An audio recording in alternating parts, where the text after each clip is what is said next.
तो देखिए स्टूडेंट्स, अब अपन नए टॉपिक स्टार्ट करने जा रहे हैं जिसका नाम है फोटो केमिस्ट्री। ठीक है, अपने नए चैप्टर का नाम क्या है? Photo chemistry.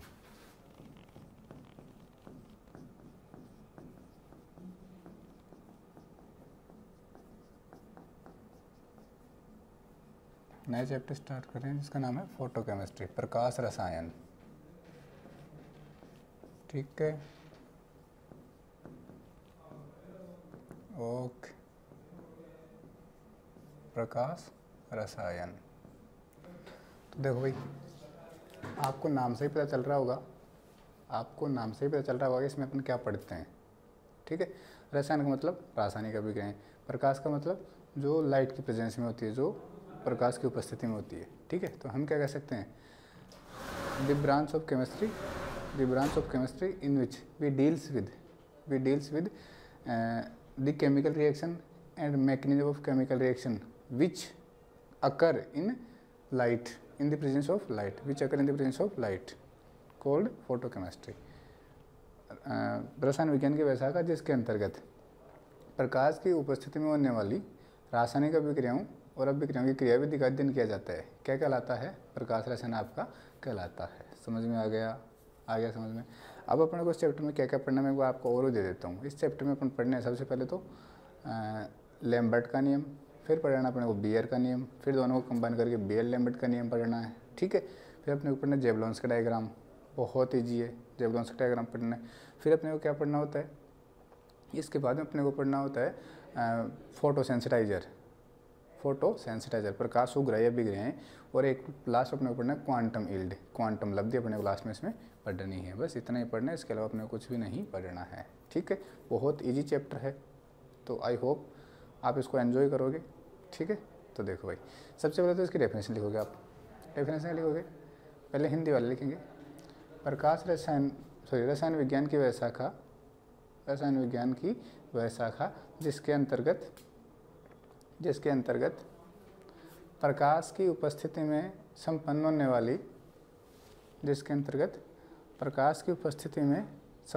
वाली रासायनिक अभिक्रियाओं की क्रियाविधि का अध्ययन किया जाता है। क्या कहलाती है? प्रकाश रसायन कहलाती है। ठीक है भाई, ध्यान रखना इसमें फोटोन को, जो प्रकाश लाइट है, आपको उसमें किसका यूज़ होगा? HNO का यूज़ होगा। इंग्लिश में लिख सकते हो the branch of chemistry in which, या फिर the branch of chemistry which deals with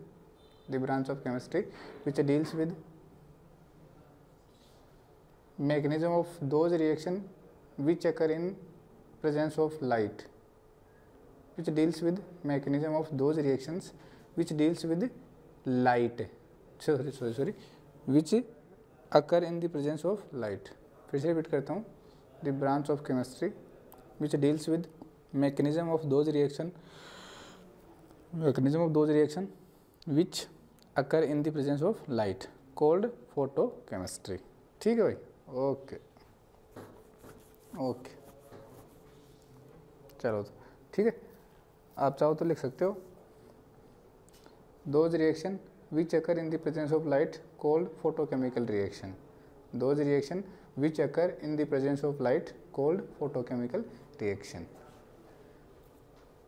प्रकाश की उपस्थिति में होने वाली रासायनिक अभिक्रियाओं क्या कहते हैं? प्रकाश रासायनिक अभिक्रियाएं कहते हैं। लिख लेना, वे रासायनिक अभिक्रियाएं जो प्रकाश की उपस्थिति में संपन्न होती है, प्रकाश रासायनिक अभिक्रियाएं कहलाती है। ठीक है भाई, ओके।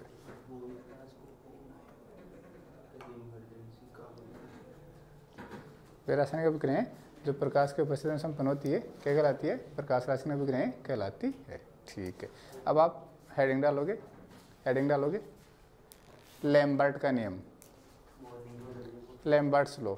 ठीक है, क्या डालना है? लैम्बर्ट्स लॉ, हेडिंग डालो, लैम्बर्ट्स लॉ हेडिंग डाल दो, लैम्बर्ट्स लॉ। उससे पहले एक चीज़ देख लो भाई आप, चलो डाल दो, हेडिंग पर डाल दो।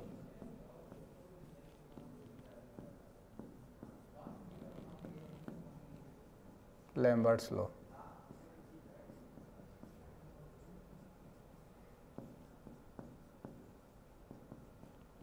लैम्बर्ट का नियम। देखो भाई होता क्या है, आपके पास ये कोई सैंपल ट्यूब है, एक ये क्या है, एक सैंपल ट्यूब है, इसमें कोई सैंपल भरा है आपका, ठीक है, कोई पदार्थ भरा है आपने, और उस पदार्थ के ऊपर आपको लाइट डाल रहे हो। क्या डाल रहे हो? लाइट आप डाल रहे हो। तो जो लाइट है उसकी जो इंसिडेंट रेडिएशन, जो इंसिडेंट हो रही है, जो आपतित हो रही है, उस लाइट की जो इंटेंसिटी है वो कितनी है? I0। अब जब आपने इसमें कि सिर्फ आपने जैसे मान लो पानी ले रखा है, पानी, उस पानी के ऊपर आपने लाइट डाली, या पानी की जगह और कोई दूसरा आपने सॉल्यूशन ले रखा है उसमें, उसके ऊपर आपने लाइट डाली, तो जो लाइट डाल रहे हो आप उसको आपतित प्रकाश कहते हैं। क्या कहते हो? इंसिडेंट रेडिएशन उसको कहते हैं। तो उसकी इंटेंसिटी क्या है? यहाँ पे I0 है। अब उस सॉल्यूशन में से कुछ लाइट पार भी निकलेगी, आर पार भी निकलेगी, उसको कहेंगे ट्रांसपेरेंट, क्या? ट्रांसपेरेंट रेडिएशन कहेंगे उसको, ठीक है। तो वो जो बीच में कुछ ना कुछ लाइट एब्जॉर्ब भी तो होगी सॉल्यूशन में, सॉल्यूशन में कुछ ना कुछ लाइट क्या होती है? एब्जॉर्ब भी होती है। तो जो लाइट एब्जॉर्ब होती है उसकी जो इंटेंसिटी होती है वो क्या होगी? IA, एब्जॉर्बेशन रेडिएशन, ठीक है, एब्जॉर्ब रेडिएशन। और कुछ जो लाइट है वो ट्रांसमिटेड होगी, तो उसका क्या होगा? Intensity of transmitted light. ये क्या होगा आपका? Intensity of absorb light. यहाँ पे लिख देता हूँ मैं, I0 तो क्या है? Intensity of incident radiation, intensity of incident radiation. IK क्या है? Intensity of absorb radiation. और IT क्या है?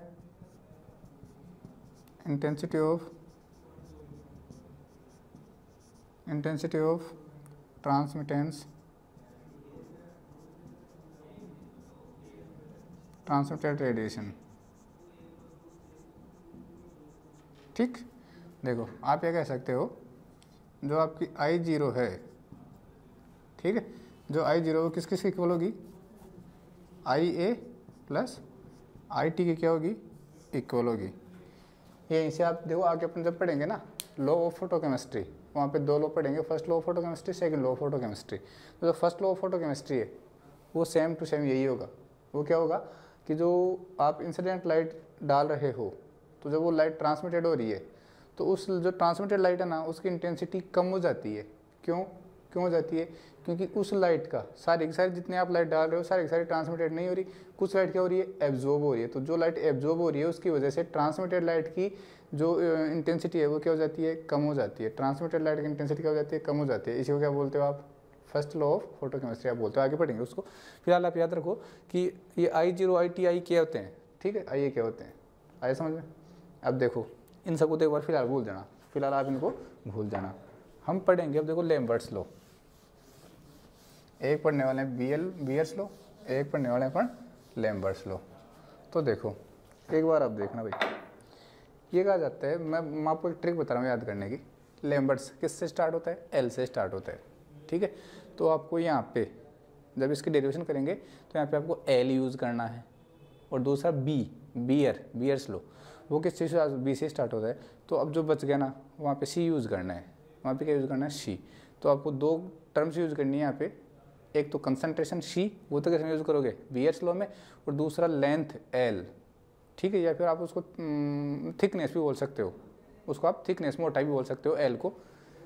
अभी मैंने मिटा दिया ना, सैंपल ट्यूब की लेंथ या फिर सैंपल ट्यूब की जो थिकनेस है वो L, ठीक है। तो वो अपन ध्यान रखना, ठीक है। सैंपल ट्यूब जो अवशोषक आपका वो जितना ज़्यादा मोटा होगा उसकी इंटेंसिटी उतनी क्या होगी, जो भी है वो अपन देखते हैं। तो ये जो बीयर्स लॉ या सॉरी लैम्बर्ट्स लॉ क्या बोलता है पता है? ये बोलता है, एक बार हिंदी में देख लो, जब किसी एक वर्णी प्रकाश को, एक वर्णी प्रकाश समझते हो ना, मोनोक्रोमेटिक लाइट, ये मोनोक्रोमेटिक लाइट क्या होती है? ये होती है कि जो लाइट आप डाल रहे हो वो लाइट उसमें सारे प्रकाश की तरंग दैर्घ्य एक ही हो, जैसे मान लो सारा प्रकाश 500 नैनोमीटर तरंग दैर्घ्य का ही है, सारा प्रकाश 800 नैनोमीटर तरंग दैर्घ्य का ही है, ऐसे, ठीक है। तो जितना भी आप प्रकाश डाल रहे हो उस प्रकाश की तरंग दैर्घ्य सारे की क्या हो, सेम ही हो, एक ही तरंग दैर्घ्य हो, तो उसको आप क्या कहोगे, उसको मोनोक्रोमेटिक लाइट अपन उसको कहते हैं। क्या कहते हैं? मोनोक्रोमेटिक लाइट उसको कहते हैं, एक वर्णीय प्रकाश हम उसको कहते हैं। आया समझ में? तो सुनना, जब किसी एक वर्णीय प्रकाश के किरण पुंज को किसी सममांगी अवशोषक माध्यम से गुजारा जाता है। अब सममांगी अवशोषक माध्यम समझ पता नहीं क्या होता है?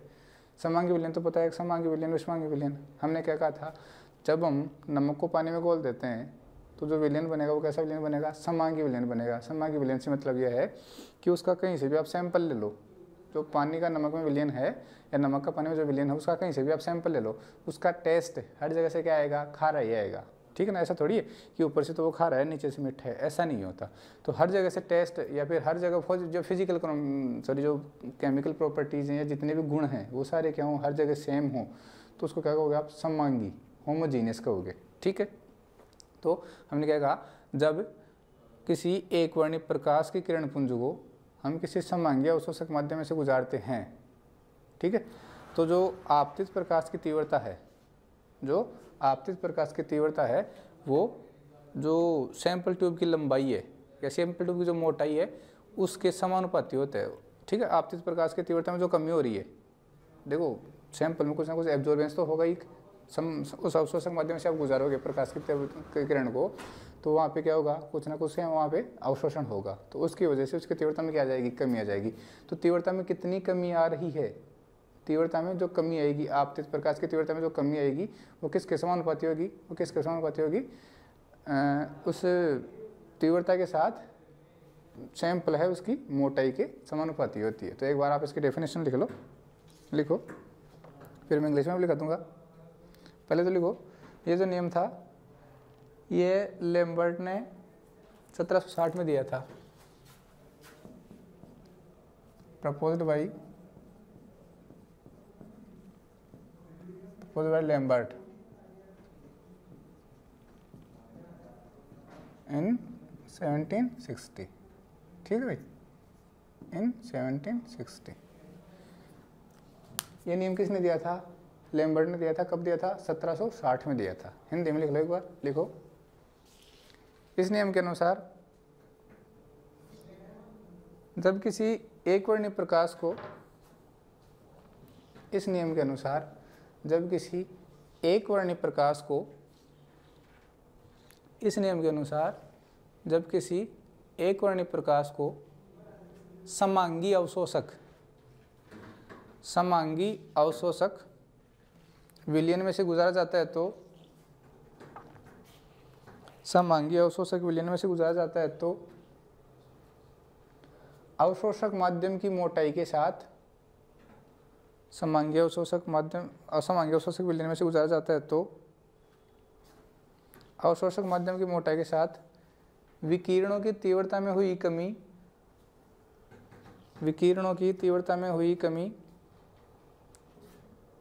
आपतित प्रकाश की तीव्रता के समानुपाती होती है। विकिरणों की तीव्रता में हुई कमी आपतित प्रकाश की तीव्रता के समानुपाती होती है, ठीक है।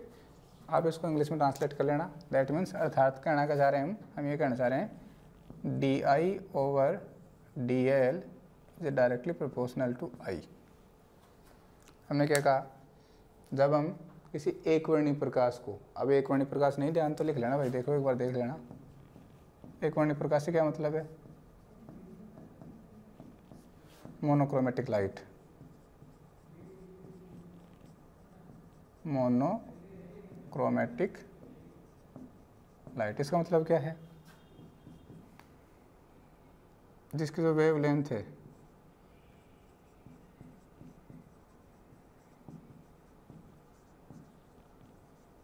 जो आप रेडिएशन डाल रहे हो, जो विकिरण डाल रहे हो, उनकी जो वेवलेंथ है, तरंग दैर्घ्य है, वो क्या होना चाहिए? सेम होना चाहिए।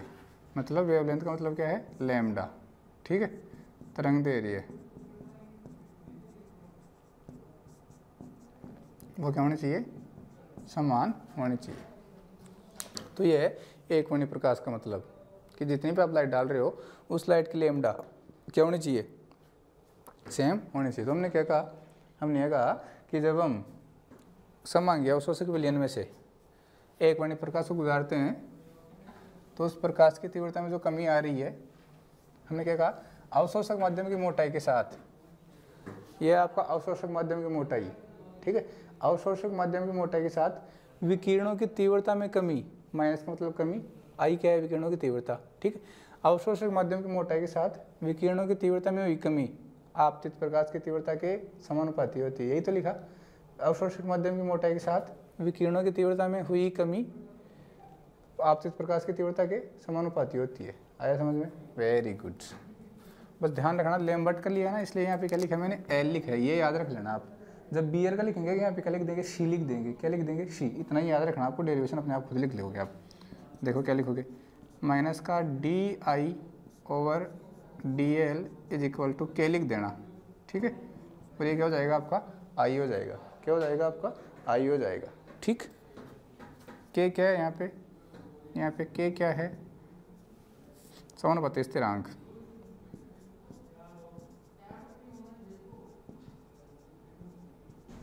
प्रोपोर्शनलिटी कांस्टेंट, ठीक है भाई, इक्वेशन 1 कह देना इसको। अब हम क्या करते हैं, इसको थोड़ा सा मॉडिफाई करते हैं, इस आई को नीचे लेके आएंगे और डी एल को उधर लेके जाएंगे, तो देखो होगा क्या, माइनस का D I over I is equal to K into D L हो जाएगा, ठीक है। अब जो इक्वेशन 1 आपके पास, ये जो इक्वेशन आई है, इसको क्या करते हैं, इंटीग्रेशन करते हैं, इसका क्या करते हैं अपन, इंटीग्रेशन करते हैं, इसको देते हैं इक्वेशन 1, ठीक है। इंटीग्रेटिंग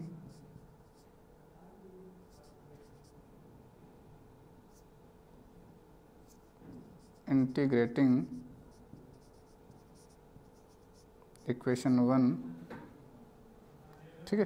तो देखो माइनस बाहर आ जाएगा, क्या आ जाएगा, 1/i डी आई, वो पता कहाँ से कहाँ तक करना है, इसका I0 से I तक करना है, I0 से कहाँ तक करना है, I तक करना है, ठीक, इज इक्वल टू, ये के कॉन्स्टेंट बाहर आ जाएगा, और डी एल का कहाँ से कहाँ तक करना है, 0 से L तक करना है, ठीक है। मैंने आपको पहले से बहुत बार ये बताया है, अगर आपको इंटीग्रेशन में लिमिट नहीं दी जाती है, समाकलन में आपको अगर लिमिट नहीं दी जाती है, तो आप समाकलन को पूरा होने के बाद में कोई स्थिरांक लगाते हो, कोई कांस्टेंट लगाते हो, ठीक है। अगर आपको लिमिट गिवन होती है, तो समाकलन को पूरा होने के बाद में आप कोई कांस्टेंट नहीं लगाते हो, ठीक है। तो आपको लिमिट गिवन है, देखो लिमिट गिवन है तो हम कोई कांस्टेंट नहीं लगाएंगे। आपको पता है इंटीग्रेशन ऑफ 1/x dx क्या होता है, ln x होता है, क्या होता है, ln x होता है भाई, ठीक है, ओके। तो 1/i डी आई, एक्स की जगह क्या ले लिया, i, 1/i डी आई क्या हो जाएगा, ln i, तो यह हो जाएगा आपका माइनस ln i, ठीक है। आप चाहो तो उसको उधर मल्टीप्लाई कर सकते हो, मुझे कोई दिक्कत उसमें नहीं है, ठीक। ऐसा करो आप, इसको मल्टीप्लाई कर दो उधर, मल्टीप्लाई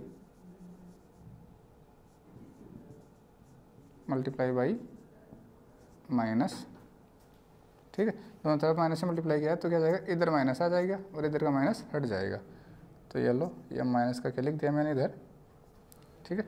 ये ln i हो जाएगा इसका, तो और कहाँ से कहाँ तक, लिमिट कहाँ से कहाँ तक, I0 से I तक हो जाएगी, इज इक्वल टू, ये माइनस का के डी एल क्या हो जाएगा, L 0 से L तक।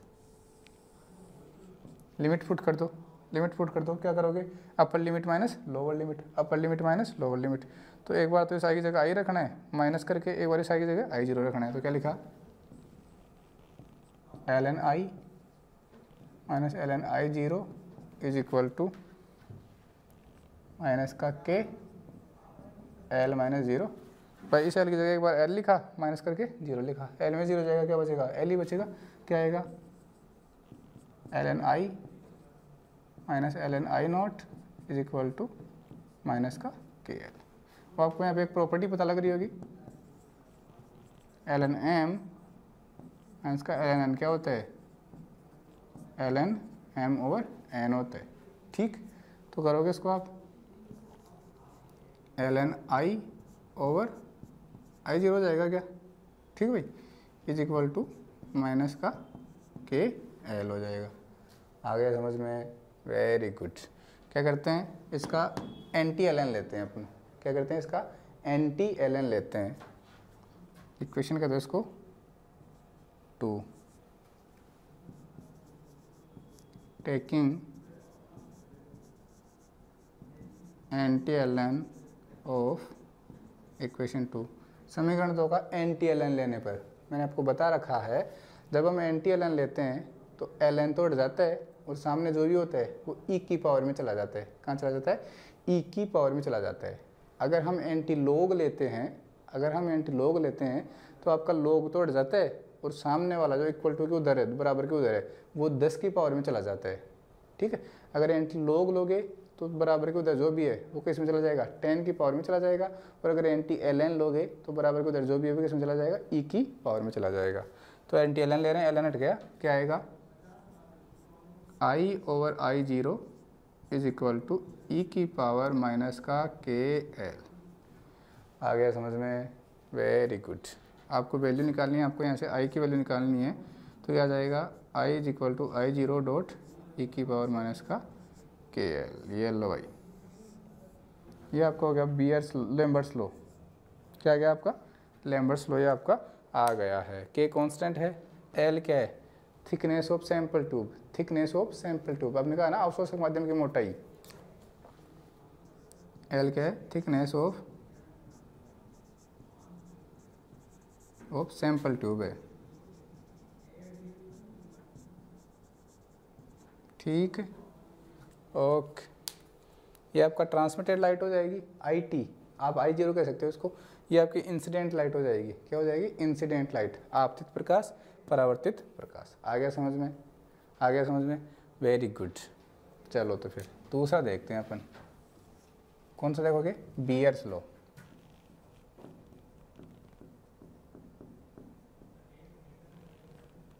बियर्स लॉ, बियर का नियम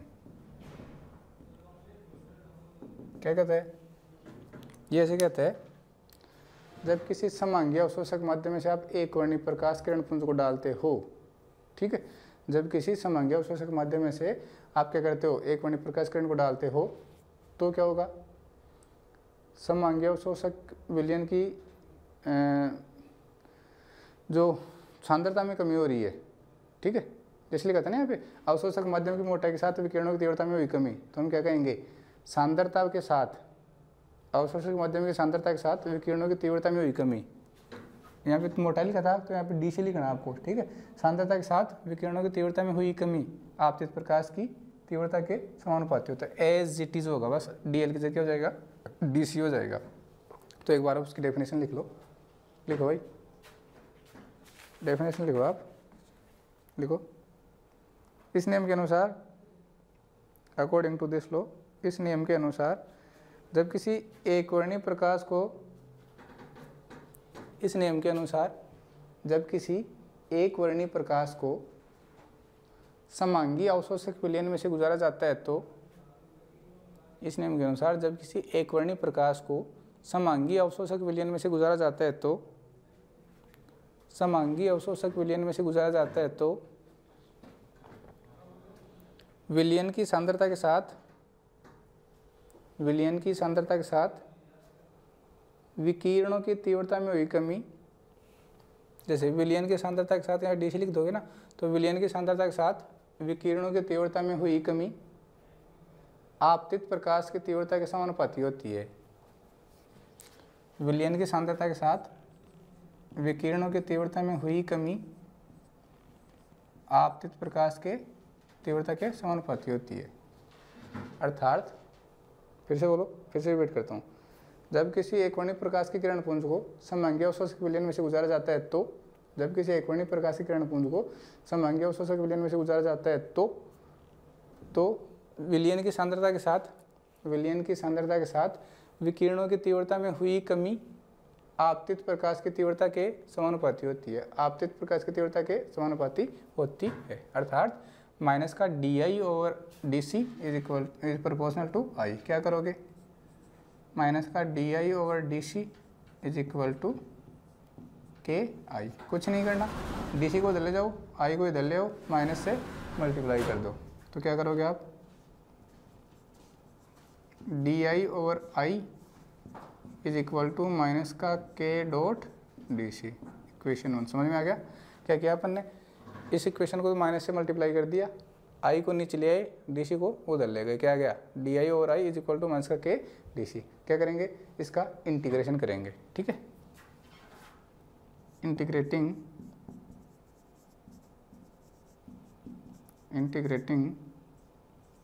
इक्वेशन 1, इंटीग्रेटिंग इक्वेशन 1 क्या होगा बोलो,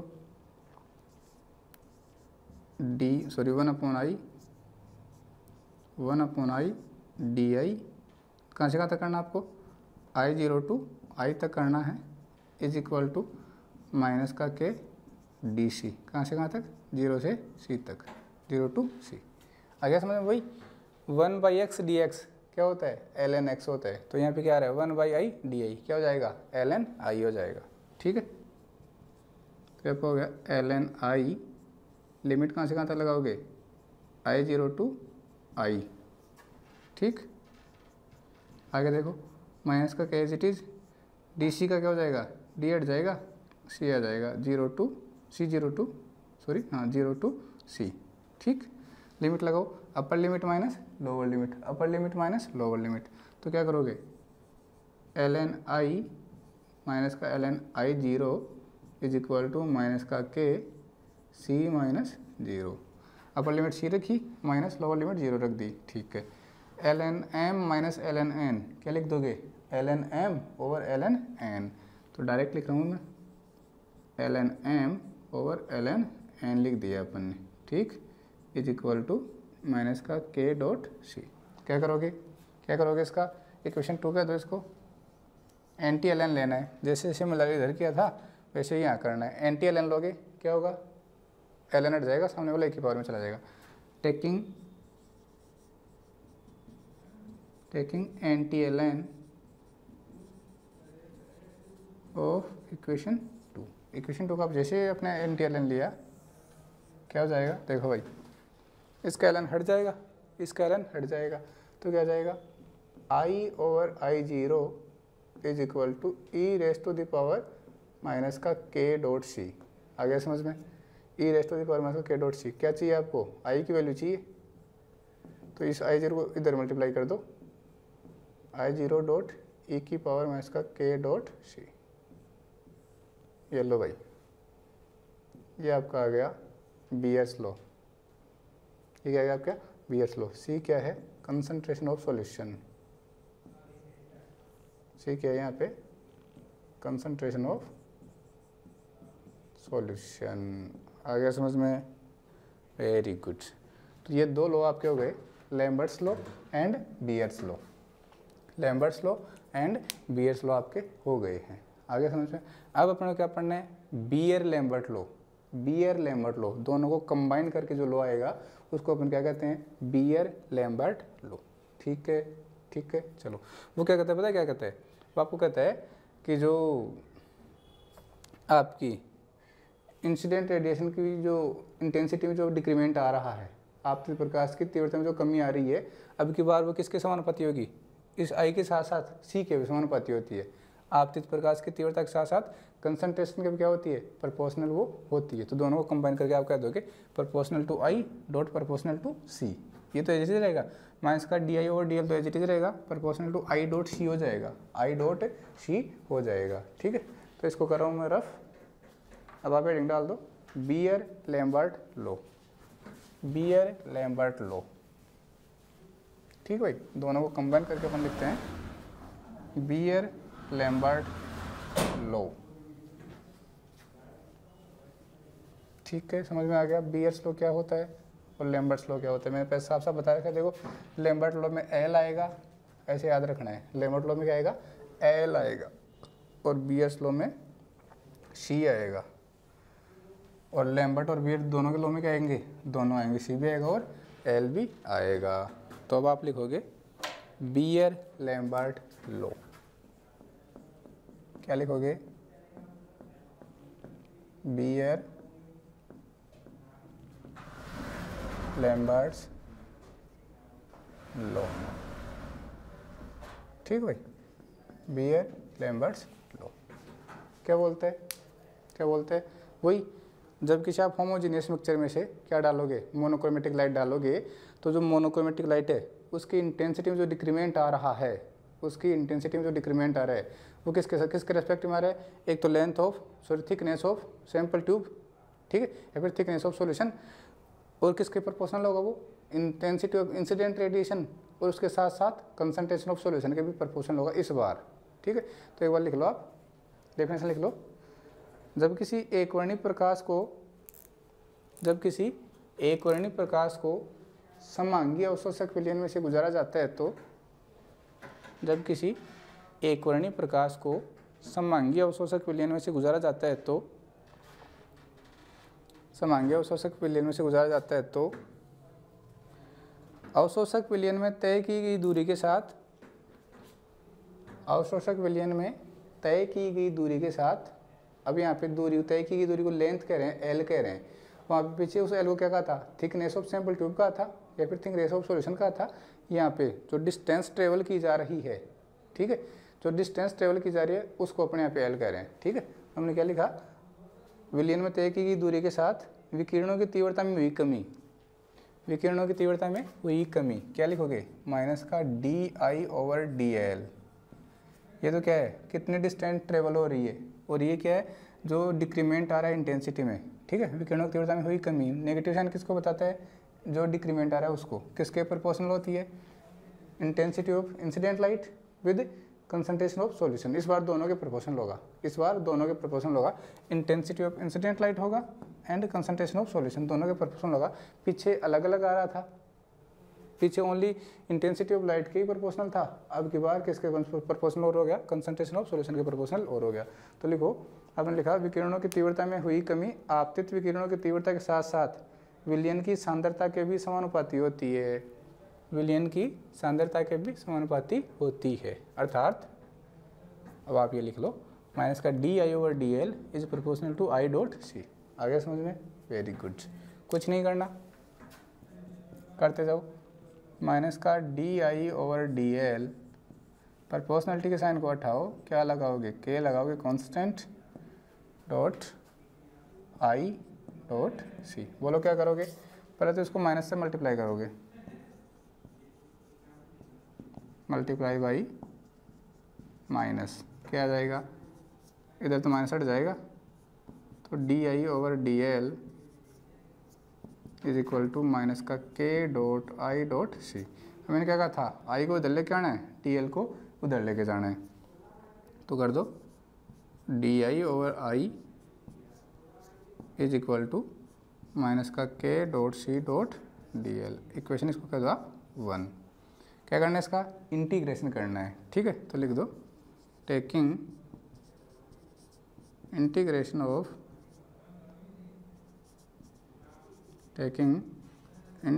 ऑफ इक्वेशन 1। तो जैसे ही करोगे आप क्या लिखोगे? 1/I DI, कहाँ से कहाँ तक करना है? I0 to I, ठीक है, इज इक्वल टू माइनस का K.C।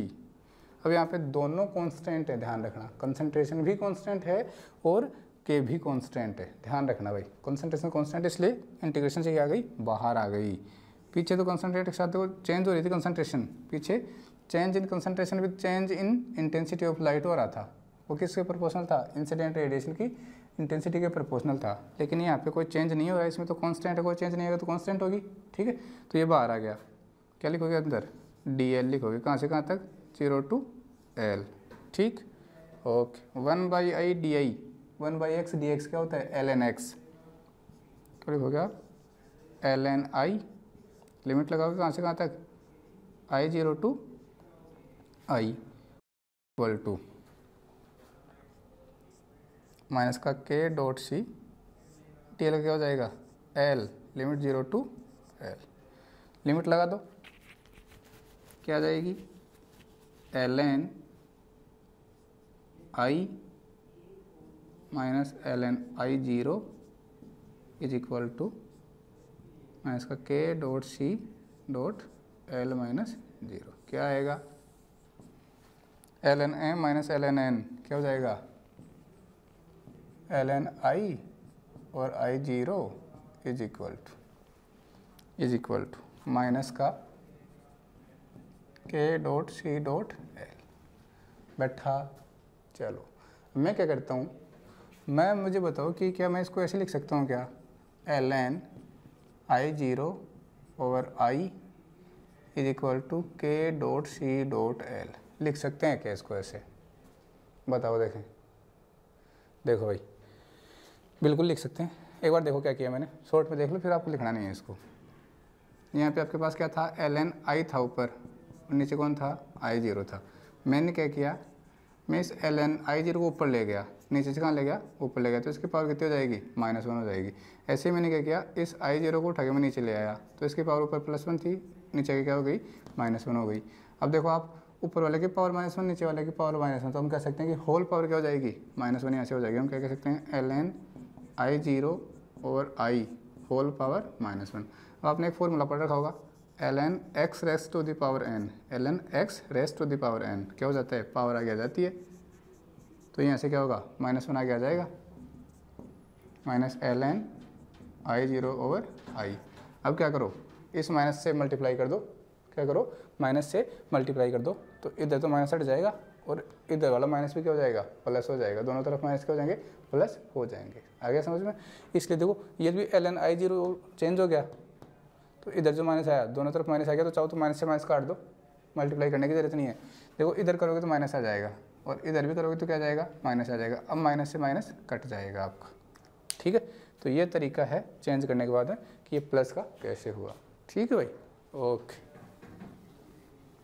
अब हम क्या करते हैं, यहाँ पे चाहो तो आप वो कर सकते हो, एंटी ln लेके इसको हटा सकते हो, लेकिन अपने को यहाँ पे BL लिमिट इक्वेशन बनानी है। BL लिमिट लो पर है ना, इसलिए हमें क्या करना है, इसको ln को लॉग में कन्वर्ट करना है। ठीक है, वो तो क्या करते हैं, ln को लॉग में कन्वर्ट करने के लिए 2.303 से मल्टीप्लाई करते।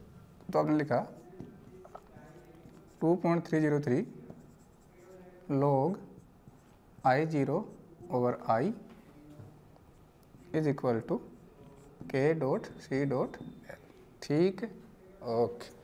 अब आपको वैल्यू चाहिए log I0 ओवर I। क्या करोगे? 2.303 को डिवाइड कर दोगे, तो क्या आ जाएगा? k over 2.303 dot C dot L. ठीक है, वेरी गुड। अब जो आपका ये कोफिशिएंट है k ओवर 2.303, इसको बोला जाता है एप्सिलॉन। क्या बोला जाता है इसको? Epsilon, molar absorptivity. क्या बोला जाता है इसको? Molar absorptivity. ये कांस्टेंट है भाई, ध्यान रखना, कोफिशिएंट है एप्सिलॉन। ठीक है, क्या बोला जाता है इसको? मोलर एब्जॉर्बिटी। और इसी को कहा जाता है optical density.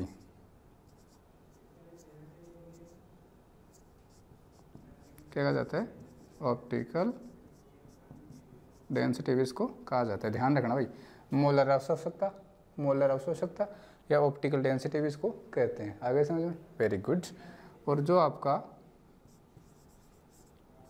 log I0 over I है, वो इक्वल हो जाएगा किसके? एक के। किसके? एक के, एब्जॉर्बेंस के। ये क्या है आपका? एब्जॉर्बेंस।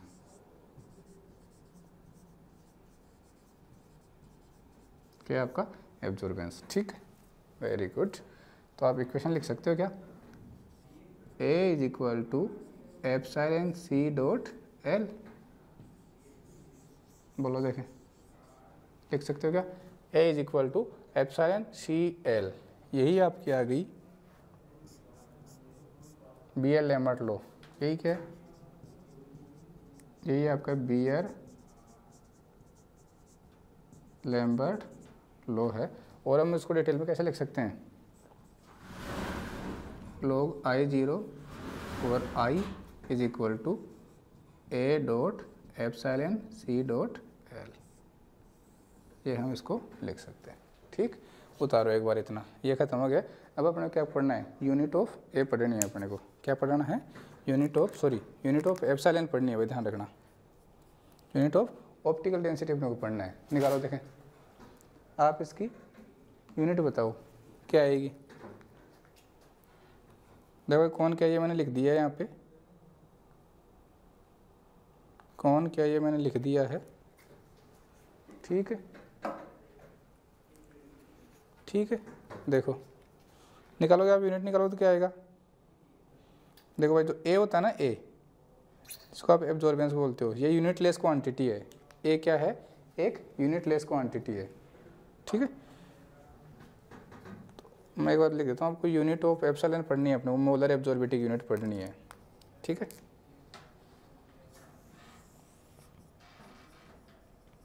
यूनिट ऑफ एप्सिलॉन पढ़ना है अपने को।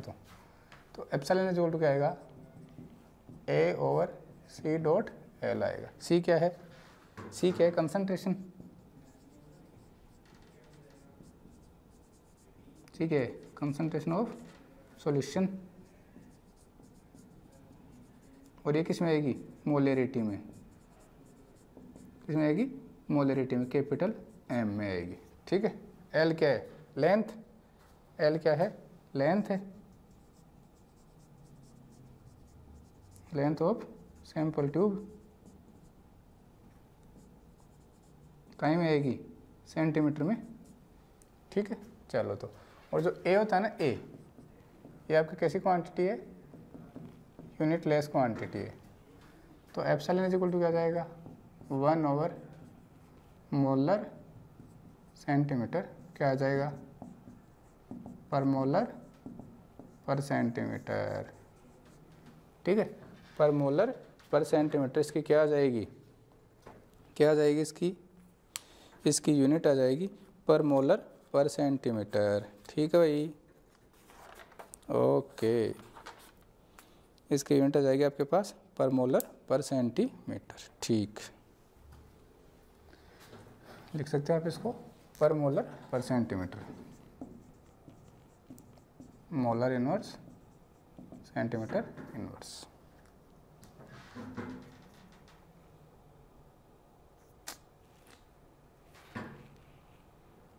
एक मिनट भाई,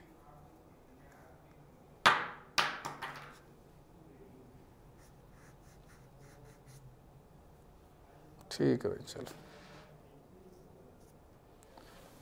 देखो रे।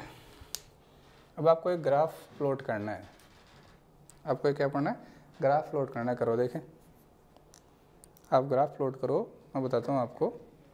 ग्राफ प्लॉट करना है ए वर्सेज सी, एक ग्राफ प्लॉट करना है आपको। करो, A versus C, molar absorbance, sorry A क्या है आपका, एब्जॉर्बेंस है, और सी क्या है, कंसंट्रेशन है।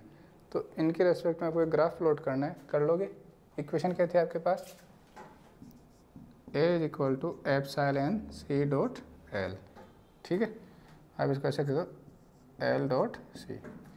ये क्या होगा आपका, वाई एक्सिस पे चाहिए, सी कहाँ चाहिए, एक्स एक्सिस पे चाहिए। ये क्या हो जाएगा, एम। इक्वेशन क्या जाएगी, Y is equal to M X. तो इधर आपका ए हो गया, इधर आपका सी हो गया। ये लो, ये ग्राफ आएगा Y is equal to M X का। इसका जो स्लोप आएगा,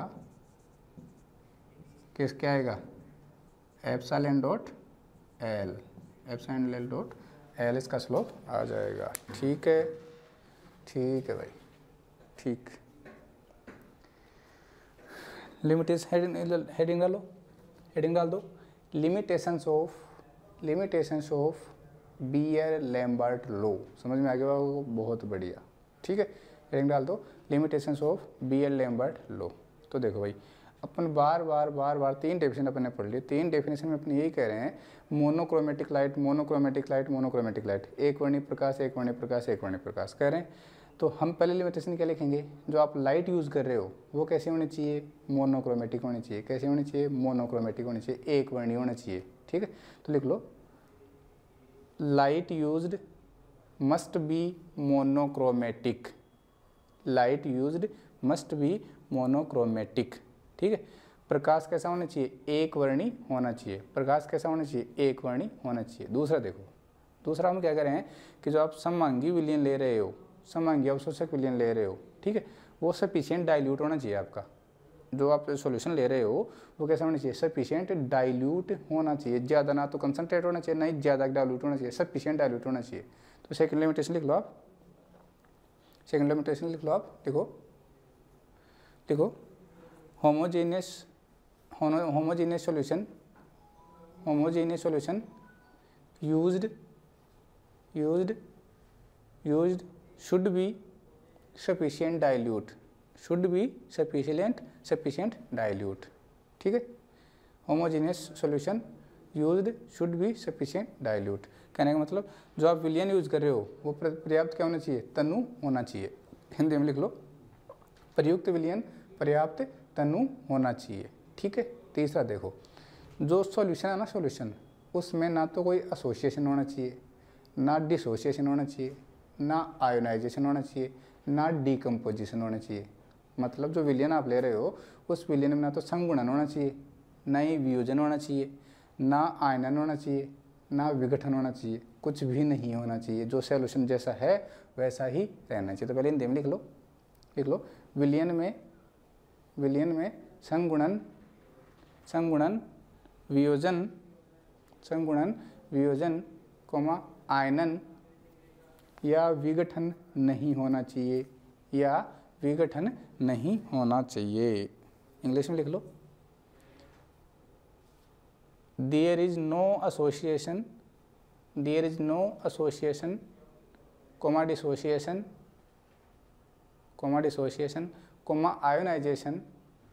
कोमा आयोनाइजेशन और डीकम्पोजिशन इन सॉल्यूशन। ठीक है भाई, ओके। अगला लिखो, प्रयोग के दौरान ताप स्थिर रहना चाहिए, प्रयोग के दौरान ताप स्थिर रहना चाहिए। तो लिख लो, temperature must be constant during experiment, temperature must be constant during experiment.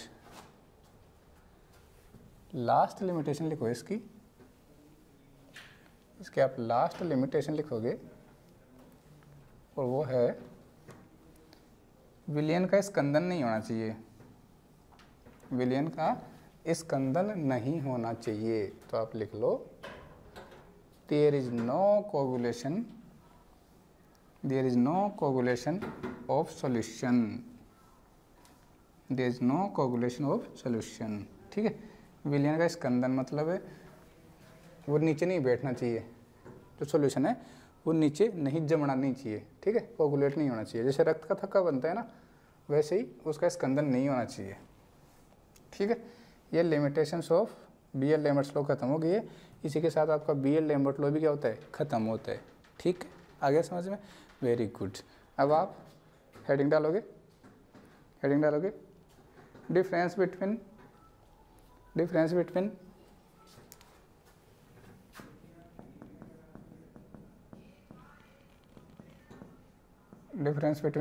Thermal and photochemical reaction, thermal and photochemical reaction.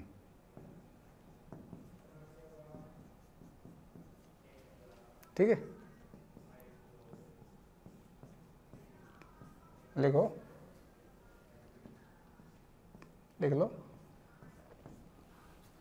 Heading डाल दो, ऊष्मीय एवं प्रकाश रासायनिक अभिक्रियाओं में अंतर, ऊष्मीय एवं प्रकाश रासायनिक अभिक्रियाओं में अंतर। एक तरफ लिखो आप थर्मल रिएक्शन और दूसरी तरफ लिखो फोटोकेमिकल रिएक्शन। ठीक है भाई, फोटोकेमिकल रिएक्शन।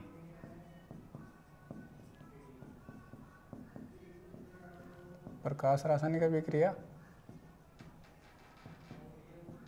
और ये क्या होगा आपका, ऊष्मीय अभिक्रिया। ठीक है भाई, ये क्या हो गया आपकी ऊष्मीय अभिक्रिया हो जाएगी। ठीक, देखो जो थर्मल रिएक्शन होती है आपकी वो तो किसकी प्रेजेंस में होती है, नॉर्मल हीट की प्रेजेंस में हो जाती है। जो थर्मल रिएक्शन होती है, जो ऊष्मीय अभिक्रिया होती है, वो सामान्य ताप की उपस्थिति में संपन्न हो जाती है। लेकिन जो फोटोकेमिकल रिएक्शन है, ठीक है, जो फोटोकेमिकल रिएक्शन है वो किसकी प्रेजेंस में होती है, किसकी प्रेजेंस में होती है, वो लाइट की प्रेजेंस में होती है। ठीक है, सनलाइट की प्रेजेंस में वो कंप्लीट होती है। ठीक है भाई, ध्यान रखना। और देखो ये जो जितने भी आपने पढ़ रखा है केमिकल काइनेटिक्स में पढ़ा होगा कि जो जितने भी केमिकल रिएक्शन होती है, जितने भी केमिकल रिएक्शन होती है उनमें क्या होता है, रिएक्टेंट मॉलिक्यूल्स में क्या होते हैं, कोलिजन्स होते हैं। रिएक्टेंट मॉलिक्यूल्स में क्या होते हैं, कोलिजन्स होते हैं, जिससे रिएक्टेंट मॉलिक्यूल क्या हो जाते हैं, एक्टिवेटेड हो जाते हैं। रिएक्टेंट मॉलिक्यूल क्या हो जाते हैं, एक्टिवेटेड हो जाते हैं। और जो एक्टिवेटेड रिएक्टेंट मॉलिक्यूल्स होते हैं, जो एक्टिवेटेड रिएक्टेंट मॉलिक्यूल्स होते हैं वो रिएक्ट करके क्या बनाते हैं, प्रोडक्ट बनाते हैं। ये तो पढ़ा है आपने। तो देखो जब आपने रिएक्शन मिक्सचर आपने ले रखा है, आपने क्या ले रखा है, कोई रिएक्शन मिक्सचर ले रखा है, उसको आप हीट करोगे, उसको आप क्या करोगे, हीट करोगे, ताप दोगे उसको, तो क्या होगा, ताप से मॉलिक्यूल्स में क्या होंगे, कोलिजन्स होंगे। और कोलिजन्स होंगे तो बहुत सारे रिएक्टिंग मॉलिक्यूल्स एक्टिवेटेड हो जाएंगे। क्या, अरे ताप दे रहे हो तो आप पर्टिकुलर उसको स्पेसिफाई करके थोड़ी दे रहे हो, भाई मैं तो इस मॉलिक्यूल को टेम्परेचर दे रहा हूँ। इतने बड़ा एक वेसल है आपके पास, उसमें रिएक्टिंग मिक्सचर भरा हुआ है और इस रिएक्टिंग मिक्सचर को आप हीट कर रहे हो, तो पर्टिकुलर आप किसी मॉलिक्यूल को टारगेट थोड़ी कर रहे हो कि हम इस मॉलिक्यूल को हीट दे रहे हैं। आप तो पूरे मिक्सचर को दे रहे हो, तो मिक्सचर को दे रहे हो तो सारे मॉलिक्यूल कैसे हो जाएंगे, एक्टिवेटेड हो जाएंगे। अब सारे तो नहीं होंगे, उनका कुछ फ्रैक्शन, कुछ मॉलिक्यूल्स क्या हो जाएंगे, एक्टिवेटेड हो जाएंगे। जो कोलिजन्स करेंगे उन कोलिजन्स का कुछ मॉलिक्यूल्स, ठीक है, उन कोलिजन्स का कुछ फ्रैक्शन ऑफ मॉलिक्यूल्स क्या हो जाएगा, एक्टिवेटेड हो जाएगा। लेकिन मैक्सिमम मॉलिक्यूल्स क्या हो जाएंगे, एक्टिवेटेड हो जाएंगे। आपने पर्टिकुलर किसी को स्पेसिफाई नहीं किया कि हाँ यही एक्टिवेटेड होगा। तो जब बहुत